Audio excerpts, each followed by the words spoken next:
Testing natin. Gaano kalamig ba to?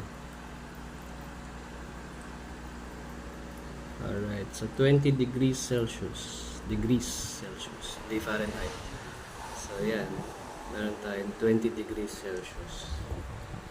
Sinubukan natin palamigin. Kasi takot na takot tayo. Lagi tayong heater ng heater eh. Ayan o. Kasi cold water fish po ang goldfish. So, bahala na ho kayo. Ayan, nag-19 pa nga eh. Ba't naman buhay pa?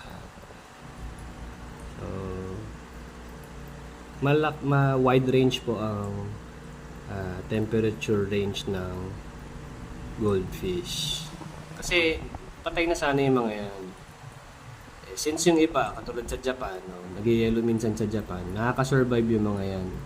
Kaya niyan umabot hanggang, well, base sa research is 0 until 32. 0 to 32 degrees Celsius. Yan yung range na kaya nila. Ayan, 18 na. 18.9 na. So, sa ppm naman ho is, tingnan natin. Ayan, meron tayong, pag malamig yung tubig, bumababa yung ppm.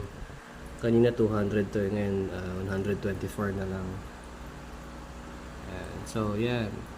Kapag malamig na, mag-hibernate ho ang mga fish. Tapos mamaya, buhay yan hanggang mamaya. Dire-diretso lang yan sa pagsuswimming nila. Yan. Hindi lang sila ganun ka-active kasi hibernate. Kapag winter, yun talaga ang kanilang behavior. Mamaya ho, lilipat na natin sila. Mamaya, ganyan lang yan actually. Mamaya lilipat ko na sila sa mas malaking tank kapag yung natapos na akong bigyan sila ng cold water.